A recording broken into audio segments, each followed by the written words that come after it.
Assalamualaikum warahmatullahi wabarakatuh. Selamat pagi teman-teman. Semoga kita selalu dalam keadaan sehat walafiat dan semangat dalam menjalankan ibadah puasa. Pada kesempatan kali ini, kami dari kelompok 3 akan menjelaskan mengenai interaksi gen. Sebelumnya, perkenalkan kami dari kelompok 3 yang beranggotakan. Yang pertama yaitu saya Rizky Galuh Oktaviani, NIM 19108100046. Yang kedua ada Mbak Febrianti, NIM 19108100049. Dan yang terakhir yaitu ada Mas Muhammad Haris Masriatul Khair, NIM 19108100056. Nah, pada pembahasan kali ini ada 6 subtema yang akan kami bahas. Yang pertama yaitu mengenai pengertian interaksi gen, yang kedua mengenai atavisme, yang ketiga mengenai epistasis dan hipostasis, yang keempat mengenai kriptomeri, yang kelima mengenai polimeri, dan yang terakhir yaitu mengenai komplementer. Pada pembahasan pertama yaitu mengenai interaksi gen. Nah, sebelumnya kita sudah pernah mendapatkan pembelajaran mengenai interaksi gen pada saat kita duduk di bangku SMA. Pasti kalian semua yang berasal dari SMA masih sedikit mengingat mengenai pembelajaran interaksi gen. Nah, mari sekarang kita ulas kembali mengenai interaksi gen pada manusia. Nah, interaksi gen apa sih interaksi gen itu? Nah, interaksi gen merupakan peristiwa pengaruh memengaruhi antara dua pasang gen atau lebih. Perbedaan perubahan rasio fenotip bergantung pada macam interaksi lainnya. Jadi, interaksi gen ini terjadi di antara gen yang berbeda alel. Interaksi gen sendiri dibagi menjadi 5 macam. Yang pertama yaitu atavisme, yang kedua epistasis dan hipostasis, yang ketiga polimeri, yang keempat kriptomeri, yang kelima komplementer.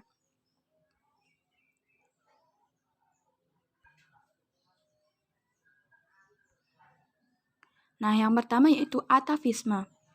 Atavisme merupakan interaksi dari beberapa gen yang menyebabkan munculnya suatu sifat berbeda dengan karakter induknya. Peristiwa ini dapat dijumpai pada gen-gen penentu jengger ayam. Atavisme sendiri pertama kali dikenalkan oleh W. Bateson dan R.C. Punnett pada beberapa jenis ayam. Gen R mengatur untuk bentuk pial gerigi atau ros. Gen P untuk fenotip pial biji atau PA. Nah, apabila gen R dan P bertemu, akan membentuk fenotip pial walnut. Adapun gen Ri bertemu Pi, saya menyebutnya R kecil itu Ri dan P kecil itu Pi, menimbulkan fenotip pial bilah atau single. Nah, contoh interaksi gen atavisme yaitu apabila ayam jantan berjengger ros homozigot disilangkan dengan ayam betina berjengger P homozigot. Dari hasil persilangan tersebut, ternyata diperoleh bahwa seluruh F1 berjengger walnut.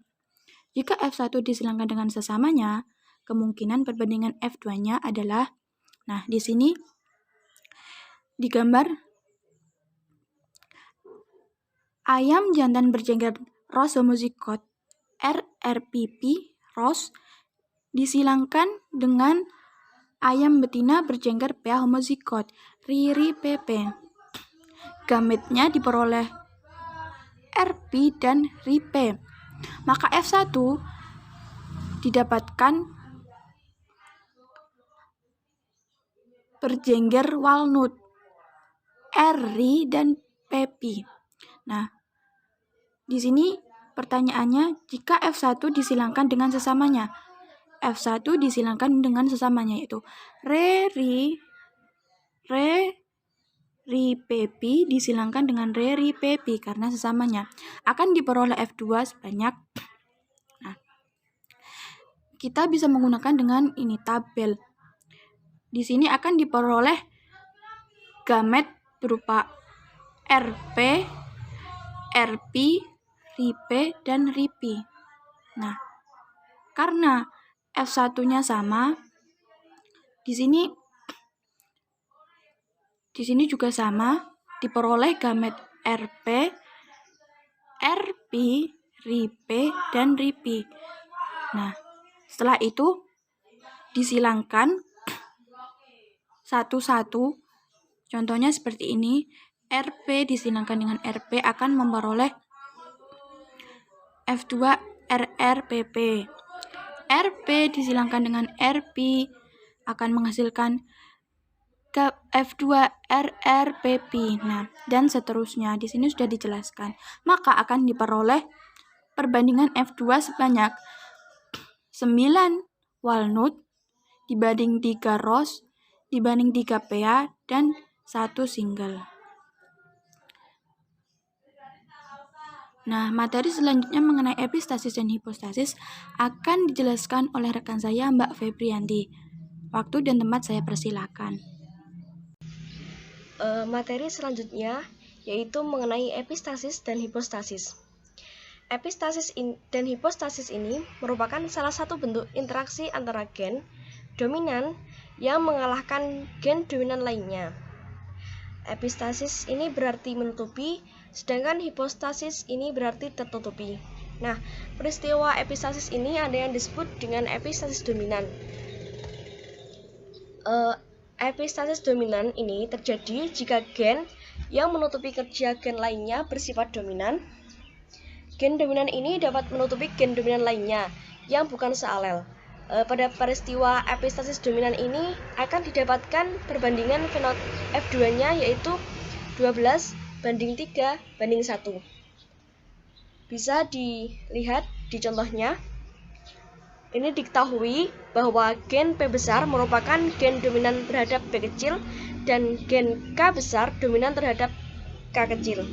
Pada F1, gen P besar dan K besar berada bersama dan keduanya bersifat dominan.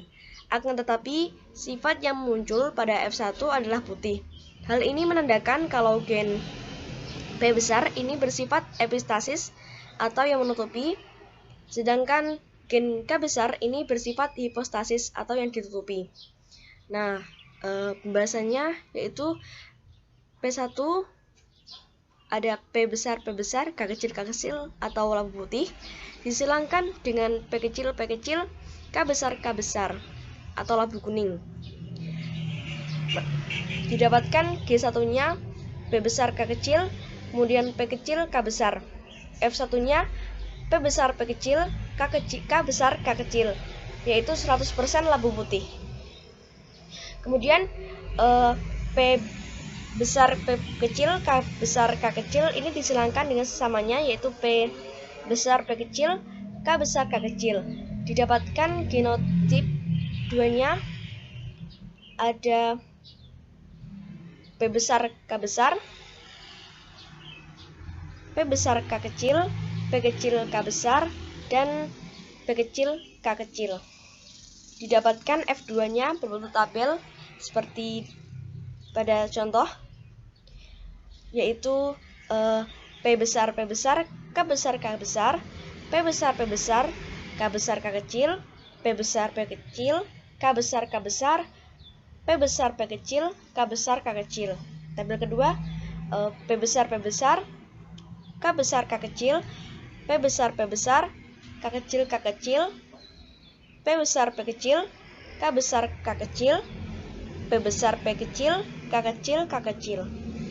Tabel ketiga ada P besar, P kecil, K besar, P besar, K kecil, P besar, K kecil, P kecil, K besar, P kecil, K besar, K kecil.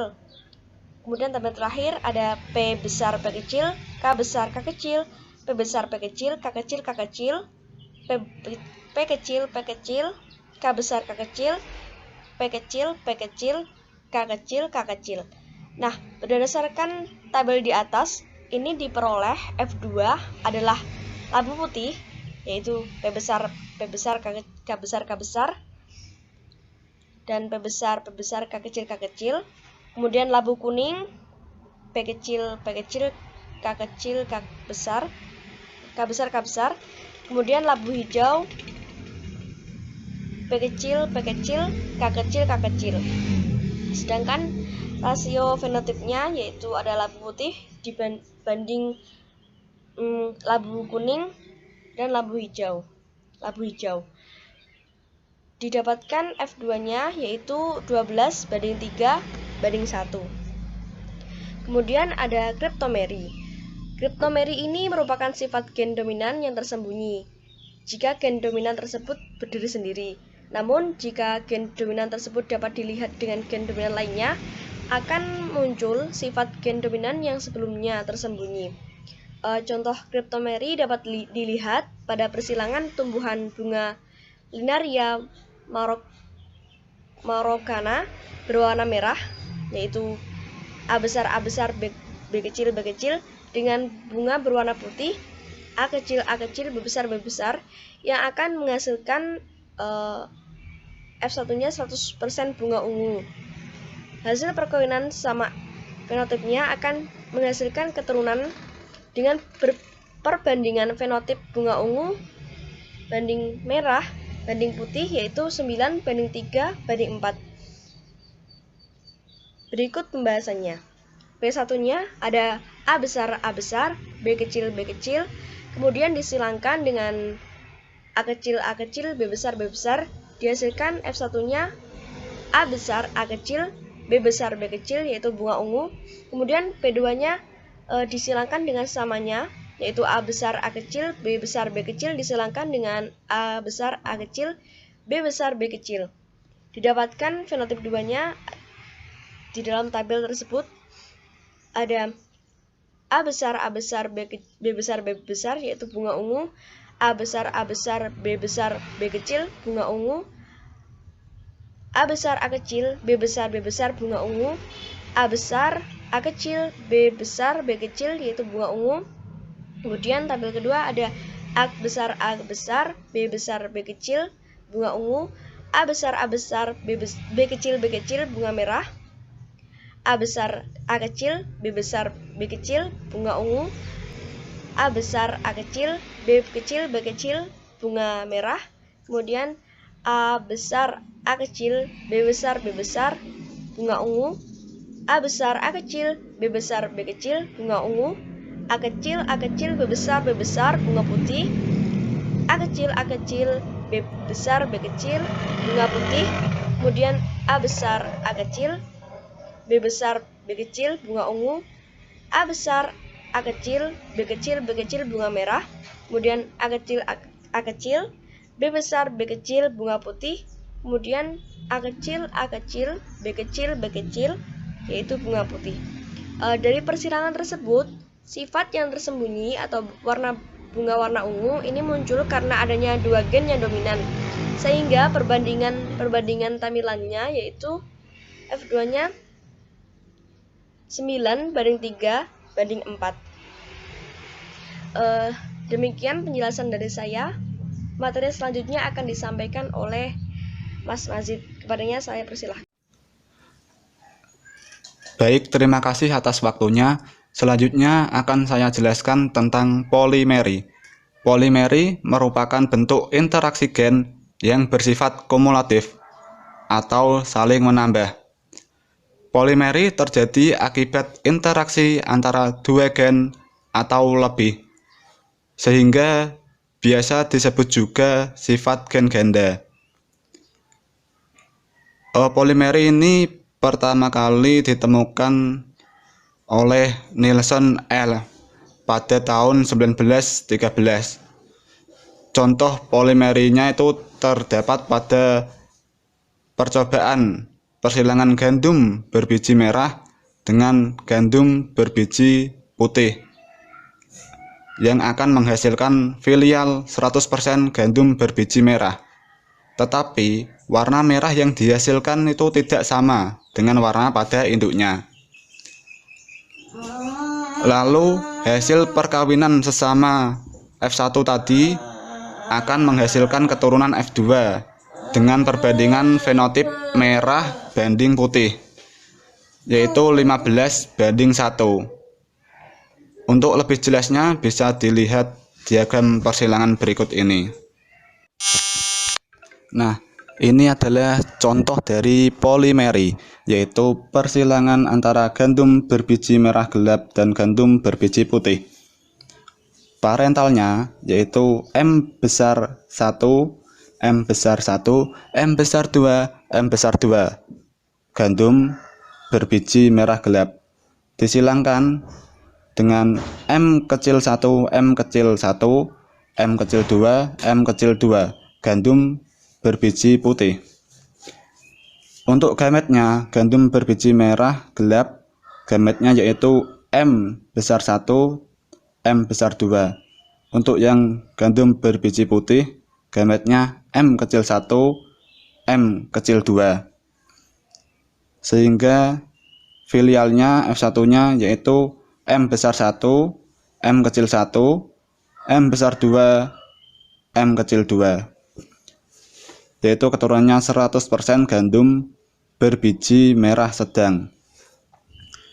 Lalu untuk yang parental kedua, persilangan antara F1 dengan F1, yaitu M besar 1, M kecil 1, M besar 2, M kecil 2 dikalikan dengan M besar 1, M kecil 1, M besar 2, M kecil 2, yang akan menghasilkan gamet M besar 1, M besar 2, M besar 1, M kecil 2, M kecil 1, M besar 2, M kecil 1, M kecil 2. Jadi akan menjadikan F2-nya itu seperti pada tabel itu, bisa dilihat tabelnya. Antara tadi gametnya M besar 1, M besar 2 bergabung dengan M besar 1, M besar 2 menjadi M besar 1, M besar 1, M besar 2, M besar 2. Dan begitu seterusnya sampai mendapatkan 16 hasil.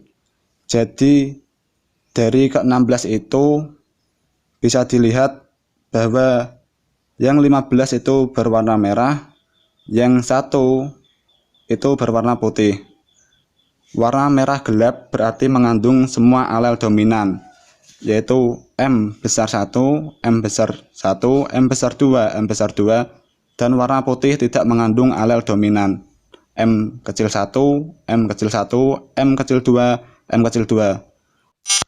Bisa dilihat dari tabel tadi bahwa jika ada dua gen dominan atau salah satu gennya yang dominan, maka akan menghasilkan fenotip merah, sedangkan yang resesif semuanya akan menghasilkan fenotip putih. Kesimpulannya, untuk polimeri ini perbandingan fenotipnya merah banding putih yaitu 15:1. Oleh karena itu dapat diabaikan bahwa gradasi kata gandum itu disebabkan oleh jumlah alel dominannya. Nah, setelah membahas polimeri, selanjutnya kita membahas tentang komplementer. Komplementer merupakan interaksi beberapa gen yang saling melengkapi. Hal tersebut dapat dinamakan juga epistasis gen resesif rangkap. Sebab jika salah satu gen bersifat homozigot resesif, pemunculan suatu karakter oleh gen lain menjadi tidak sempurna atau terhalang. Dalam interaksi komplementer, tiap gen dapat bersifat epistasis bagi gen yang lainnya. Misalnya pada bunga Lathyrus odoratus, gen C besar bekerja menumbuhkan zat bahan mentah pigmen dan alelnya tidak dapat menumbuhkan zat tersebut. Malah gen P besar bekerja menumbuhkan enzim untuk mengubah bahan mentah menjadi antosian yang berwarna ungu, sedangkan alelnya tidak dapat menumbuhkan enzim tersebut. Jadi gini, untuk pemunculan suatu pigmen merupakan hasil interaksi dua gen, yaitu gen C besar dan gen P besar. Untuk gen C besar mengakibatkan munculnya pigmen. Untuk gen C kecil tidak menghasilkan pigmen. Untuk gen P besar menghasilkan enzim pengaktif pigmen. Untuk gen P kecil tidak mampu menghasilkan enzim pengaktif. Nah, warna pada bunga muncul akibat adanya pigmen dan enzim pengaktif pigmen. Jika tidak ada bahan pigmen, maka aktivitas enzim tidak tampak. Sedangkan jika tidak ada enzim pengaktif pigmen, maka pigmen warna tidak akan teraktifkan. Nah, langsung saja kita ke contohnya biar lebih jelas, yaitu penyilangan bunga Lathyrus odoratus berwarna putih C besar, P kecil dengan warna putih juga C kecil, P besar yang akan menghasilkan perbandingan fenotip ungu banding putih yaitu 9:7. Untuk lebih jelasnya perhatikan diagram berikut. Nah, parental satunya yaitu C besar, P kecil yaitu bunga putih disilangkan dengan C kecil, P besar yaitu bunga putih juga. Kenapa kok C besar dan P kecil bunganya putih? Karena tidak menghasilkan enzim pengaktif pigmen. Sedangkan yang C kecil, P besar bunganya putih karena tidak menghasilkan pigmen. Nah, dari parental 1 itu gametnya yaitu C besar, P kecil dan C kecil, P besar. Menjadi filial satunya heterozigot yaitu C besar, C kecil, P besar, P kecil. 100% bunga berwarna ungu. Nah, di sini bisa berubah menjadi ungu karena ada enzim pengaktif pigmen dan pigmen. Karena di sini itu komplementer itu saling melengkapi, saling berinteraksi. Yang C besar itu tadi adalah mengakibatkan munculnya pigmen dan yang P besar adalah menghasilkan enzim pengaktif pigmen sehingga dapatlah tercipta warna lain selain warna putih yaitu menjadi ungu. Jadi begitu.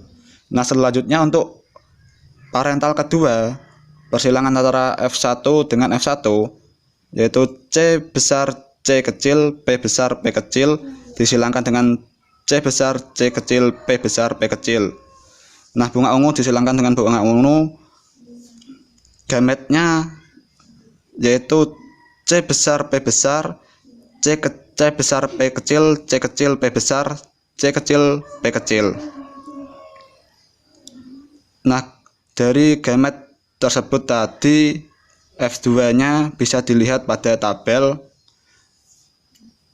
C besar, P besar bergabung dengan C besar, P besar menjadi C besar, P besar, P besar yaitu bunga berwarna ungu. Dan begitupun seterusnya saling bergabung gametnya. Jadi untuk yang bunga berwarna ungu harus ada C besar dan P besar. Jika cuma P besar saja, maka bunganya berwarna putih, atau jika cuma C besarnya saja, bunganya juga berwarna putih. Sehingga di sini perbandingan fenotip dalam komplementer yaitu ungu banding putih 9:7. Nah, itu tadi penjelasan dari kelompok kami tentang interaksi gen. Cukup sekian, semoga bermanfaat, dapat dipahami. Terima kasih atas perhatiannya. Wassalamualaikum warahmatullahi wabarakatuh.